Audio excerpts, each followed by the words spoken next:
Donald Trump threatened to totally destroy North Korea at the UN. This is from his speech a few days ago. We covered part of the speech yesterday, but I wanted to give you a little more here because somebody sent me this and said, hey, I think you missed this specific part because of what Trump said. And I did. And so you're going to see the point he makes, and then I'm going to give you the response from Kim Jong-un. So Kim Jong-un saw this, and he responded in a lengthy statement. So first, let's check this out, and then I'll give you the back and forth. Now, North Korea's reckless pursuit of nuclear weapons and ballistic missiles threatens the entire world with unthinkable loss of human life.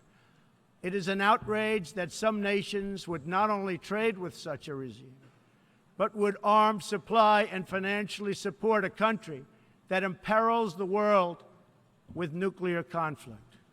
No nation on earth has an interest in seeing this band of criminals arm itself with nuclear weapons and missiles. The United States has great strength and patience, but if it is forced to defend itself or its allies, we will have no choice but to totally destroy North Korea. Rocket Man is on a suicide mission for himself and for his regime. The United States is ready, willing, and able, but hopefully this will not be necessary. That's what the United Nations is all about. That's what the United Nations is for. Let's see how they do.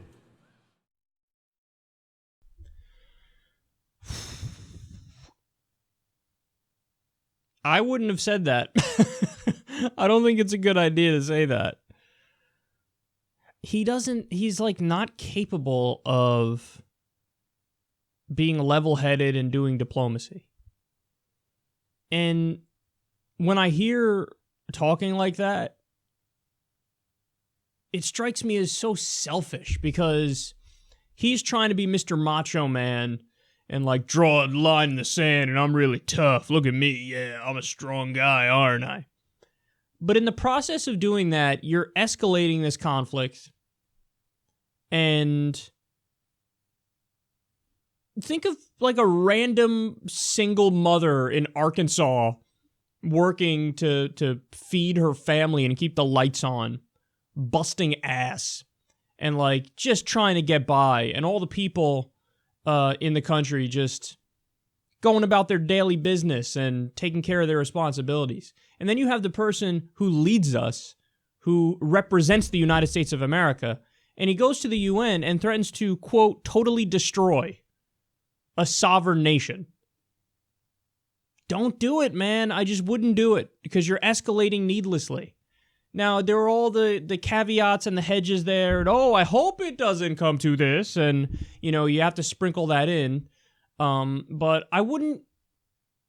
It's gratuitous. It's asinine. There's no fucking reason to do that, to bring it up in any context. I mean, I've spoken about this before, but in my opinion, the best way to handle the North Korea situation is step one, try diplomacy and negotiations. If that doesn't work, you do nothing. Because they're not going to offensively attack unless they feel like they are directly threatened and the U.S. or South Korea or somebody is about to topple them. That's the only way that they'd ever launch an attack. Deep down, Kim Jong-un knows he has a gnat of a country. It's a very poor country. They can't even keep the fucking lights on at night. They can't even flush the fucking toilets. So he has a military budget of 37 cents. He's a man-child dictator. The only way he'd ever lash out is if he feels like it's inevitable and it's imminent that he's going to get toppled. So since that's the case, he's trying to get the nuclear weapons for a deterrent. That doesn't mean he's a good guy. That doesn't mean that inside his own country, the domestic situation is okay, because obviously it's one of the worst in the world, and it's horrific what he's doing to his own people. But he's only a threat to his own people. So you just contain and move the fuck along. That's all you got to do. I mean, people act like, oh, you kicked the can further down the road, and that's the problem. What if that's the fucking solution? What about that? Because what's the alternative? You topple him, and then what? Okay, so you topple Kim Jong-un, And then it's not like if you topple him, all of a sudden you're going to have a population that's receptive to having some sort of representative democracy or capitalist economy or some shit. So since that's the case, I feel horrible for the people in North Korea, but there's a no-win situation we're dealing with here. Because if you do anything to try to topple him, who knows what the fuck happens after. And furthermore, if you were to do that, he launches on Seoul, South Korea, kills hundreds of thousands, if not millions of people, and you're just sacrificing all these people for what? But instead of being reasonable about this, you have the president trying to be Mr. Tough Guy and saying stuff like, we might have to totally destroy North Korea. You're threatening fucking genocide, man. That's what you're doing. That's what that is. We might have to totally destroy you. How would you respond to that? You're the country he's threatening. How do you feel? Do you feel like, if you're a citizen, if you're an innocent person in North Korea, do you feel like, oh, the U.S. government's looking out for me. They want my freedom and my liberty. No, they don't. You're going to say, this is fucking crazy. This guy's a direct threat to us. Okay, so now let me give you the response from Kim Jong-un. The official statement, here's what he said. Respected Supreme Leader Kim Jong-un, chairman of the State Affairs Commission of the DPRK, released a statement on Thursday.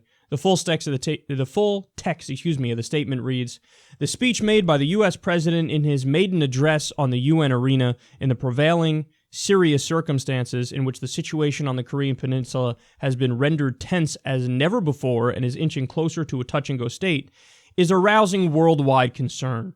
Shaping the general idea of what he would say, I expected he would make stereotyped, prepared remarks a little different from what he used to utter in his office on the spur of the moment as he had to speak on the world's biggest official diplomatic stage.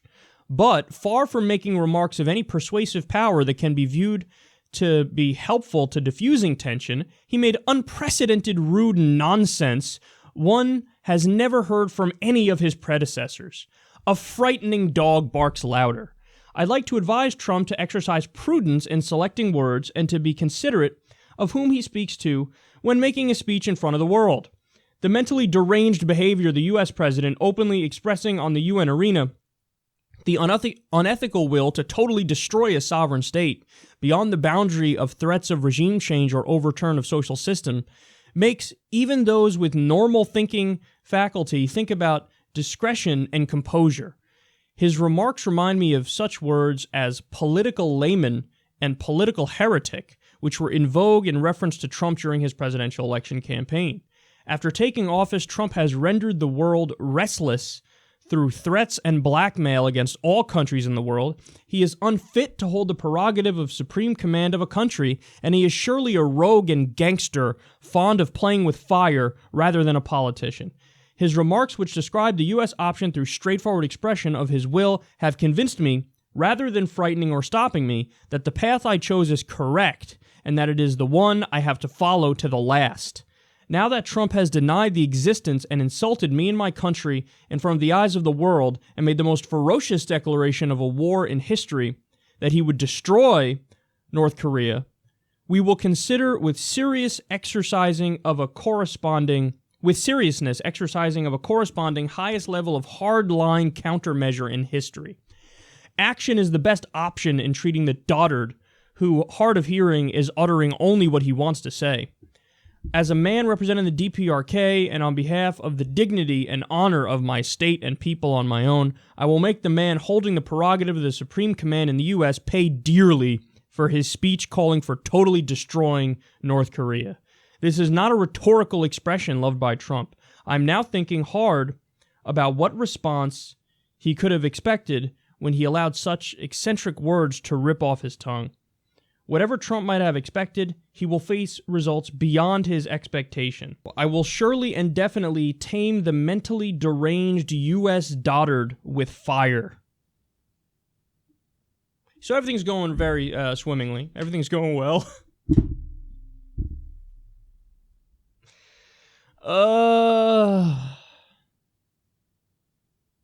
You know, the thing that makes me most sad is that there are people who genuinely believe that, like, the U.S. is not the aggressor.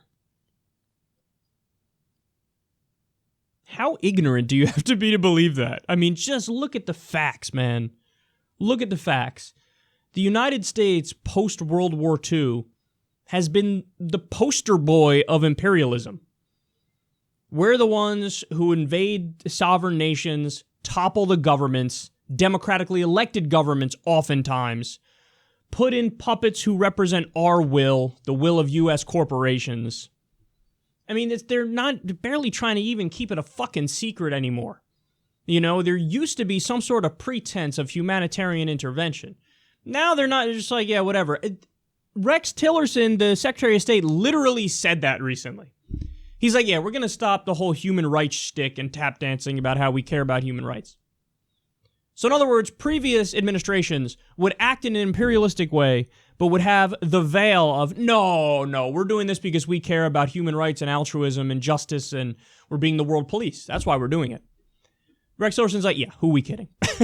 We're just going around and doing whatever we want to do, and anybody who's a rogue state who doesn't fall in line, who threatens our supreme control of all the world's natural resources and threatens our status as sole remaining superpower, you're in trouble. And that's exactly what's happening here. Now, again, that doesn't mean North Korea is good. Of course they're not. And anybody who's an actual apologist for their regime, as if he's not a horror domestically, they're dead wrong. But like I said, he's only a threat to his own people, and there is no winning in a situation where you go to a hot war. And we're closer to a hot war than I think we've ever been. Because Donald Trump can't shut the fuck up and make reasonable points. He's poking a man-child dictator with a stick and escalating further. You know, basically, at this point, you know, I think anybody would be handling the situation with North Korea better. And it's hilarious because Trump on the campaign trail repeatedly argued for non-interventionist positions. I mean, he contradicted himself all the time, and half the time he was the most hawkish person on stage and spoke about killing civilians on purpose. But the other half the time he spoke about, we got to rebuild our country here at home. Why are we wasting all this money with military adventurism and building foreign nations that don't even like us?